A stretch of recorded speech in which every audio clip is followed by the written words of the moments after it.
Sir, magandang umaga po sa inyo. Sa pamuluan po ng Manila Boys Town Complex, Father, magandang umaga po. Di Dr. Agnes Aragon, maraming salamat po sa inyo.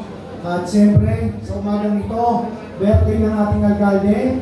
Nagpapasalamat po kami sa inyo, Sir, sa patuloy na malasakit at pagpapalat sa Manila Boys Town Complex. Uli po, Boss, happy birthday po sa alam po na buong pamilya ng Manila Department of Social Welfare, Manila Boys Town Complex. Maraming salamat po, Sir Jake Puente. At syempre, huwag na natin patagalin pa upang ibigay ang kanyang mensahe. Palapakan po natin ang ating birthday boy, Yorme Isko Moreno Bormagoso. Thank you. Good morning. Aga-aga, naka-fulleretis kayo niya. Lahat ng chinchanso niyo yata pinagin ng 1960s isinapal din yung lahat sa mga. Mapalagpakan naman natin ang ating mga lolo-lola dancers. Anyway, good morning. Si Lola Chedeng. Malakas na! Kasi may isang netizen about more than a month ago na nagbigay sa akin ng video. Nahanap daw ako ni Lola Chedeng. Nandun siya sa pader. Nakahigalan ko sa teras. Napanood ko yung video mo. Kaya pinasundo agad kita.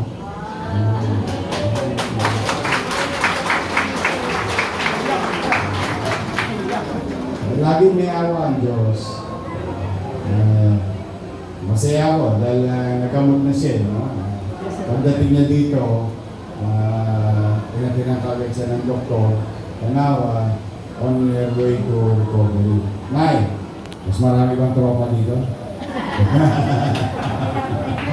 Kasi, solo ka naman ka dun sa labas eh. Hindi ko sa obro. Sino ba ang bago mo siya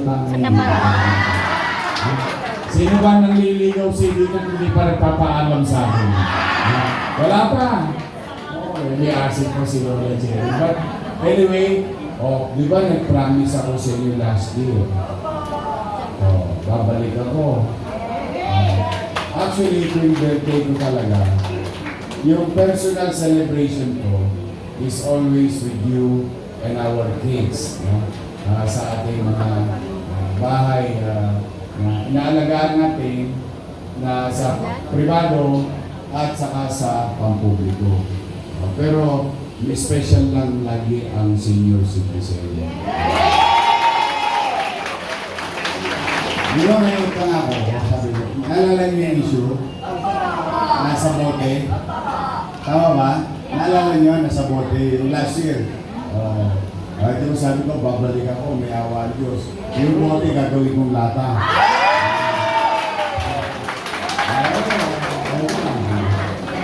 Lahat kayo, dahil birthday ko, may regalo kayo sa akin. Lahat kayo, makakaroon ng issue.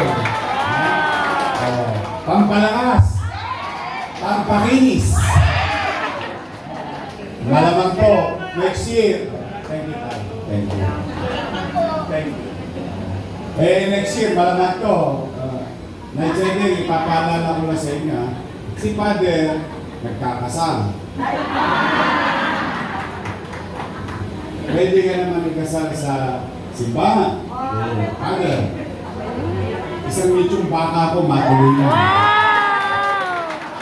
Grabe talaga si Yorme. Ayaw mo na mag-asawa. Pero pag gusto mo namang civil, ang civil wedding, nagkakasal ako. Kaya ako dito, makakasal ka na.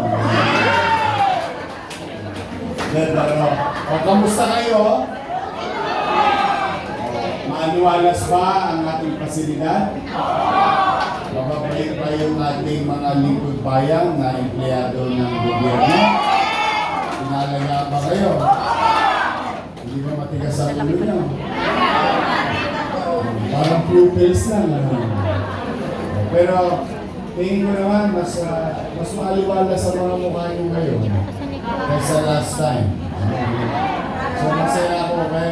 Anyway, yung gatas, no? ngayon, meron pa ngayong, of course, yung Jollibee natin. At lahat kayo may cake.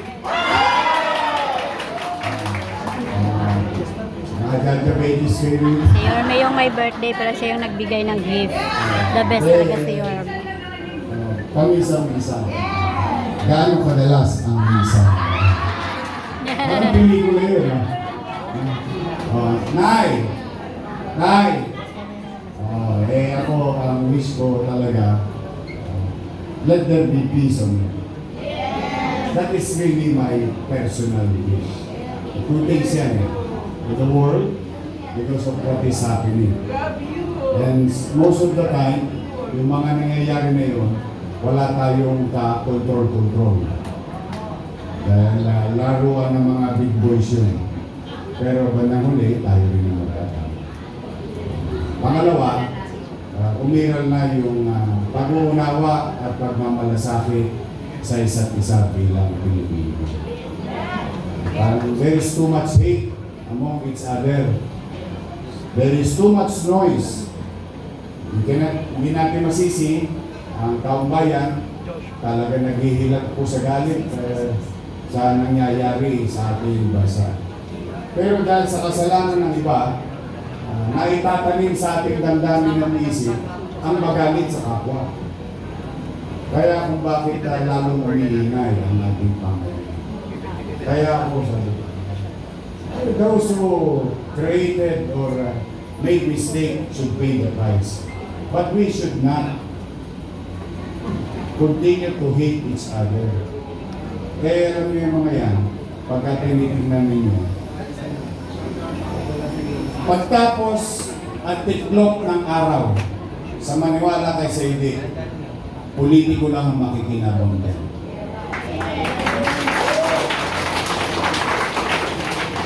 The same system, same structure, iba lang ang may hawak. Pareho pa rin yan. Kaya talaga ako, kaya sabi ko sana, kumahilig na ang bansa. Sige lang, okay lang. Yung tahimik in such a way, yung meron na tayo, ibalik natin yung malasakit sa kapwa. Taas sa kamay ng walang kasalanan dito. Tumakas si tatay. Tumakas si tatay. Taas sa kamay ng nagkasala. Yan, lahat may kasalanan. Then who are we to judge? That's exactly right. Ang mundo, gobyerno, organisasyon, samahan, pagkakaibigan, pagkaasawa, hindi yan perfectong samahan. Hindi yan perfectong may mga tao kasi na they live in Disneyland.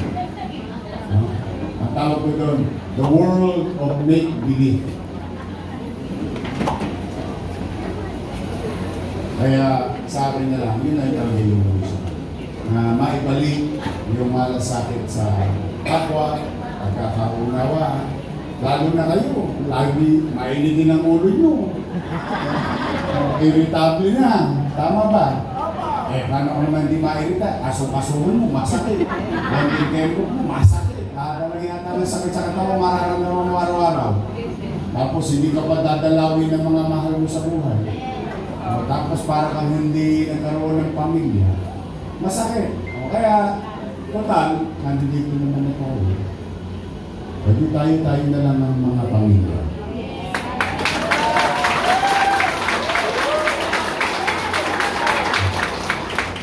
Sa pamilya ba umiiral ang pagmamahal? Sa pamilya ba umiiral ang pangunawa? Sa pamilya ba umiiral ang malasakitan? Pagtutulungan? Pagmamahalan? Tapos na. Wala na tayong dapat ikagalit sa isa't isa.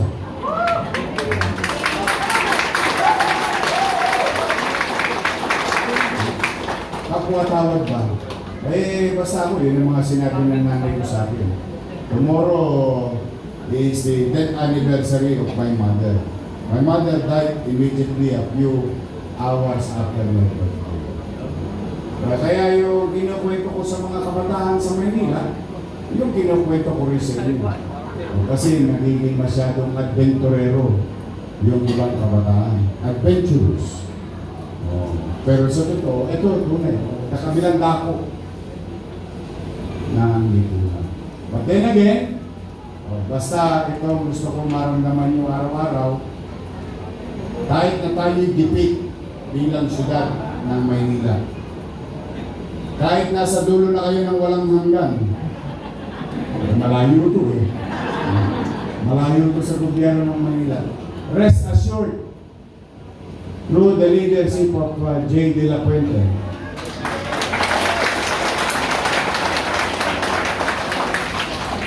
ipararamdam namin sa inyo na may isang bata doon sa clock tower sa Lotto na nagmamahal sa inyo. Lagi kayong nasa radar ko. You will not be left behind. Palakpakan ninyo ang inyong director dito. Ang mga social worker natin, Royal Peace. Hindi pa ko sa inyo, taba ng baka nyo dito. Nakakita ako, binati ako ng dalawang baka sa entrada. Dapat yun, kakain na natin. Matira na yun, patira pa ng iba yan. But now, Nay, papalakas kayo ha. Huwag kayo malulungkot. Huwag kayo malulungkot. I love you.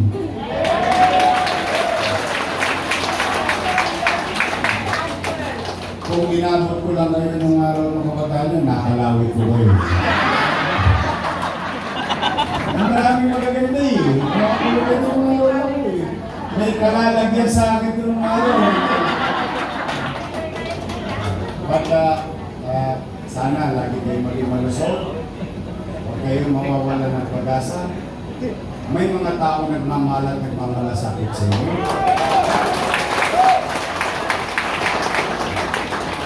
Okay, tapos na.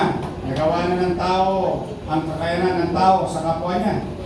Kung matapos natin gawin lahat yun, huwag naman kayo nilimot. Busy rin si Jesus, baka mamaya hindi pa kayo tumawag. Lagi tayo mananalig sa Panginoon. Sa ilang bilyon ang nagte-text me, Jesus. So, Jesus, help me. Jesus, guide me. Jesus, give me help. Jesus, give me. You know, marami. And don't deprive yourself of that opportunity to talk to God. It is your relationship between you and si Jesus. Kaya wala namang makakapigil ko sa inyo. Let's do our best. And God will take care of the rest. Nagsisya na. Paldo kayo ngayon. Okay, basta pipilitin ko magbuti. Manatag kayo. Kung may mga kaanak pa kayo sa Maynila, pumanatag kayo.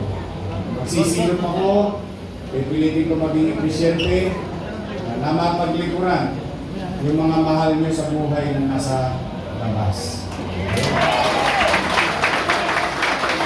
Dito, enjoy your stay. Enjoy your life. Not everyone was given a chance. Hindi ko alam how many are there in the streets in the entire country.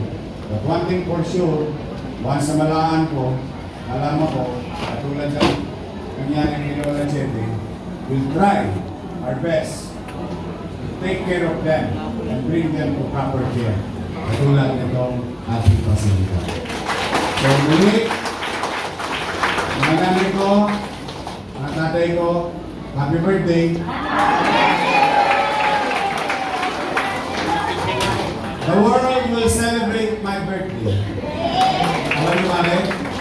Today is your greatest mission. Mag-iingat kayo. Palain nawa kayo ng pagkakataon. Maraming salamat. I love you! I love you! Manila. Thank you.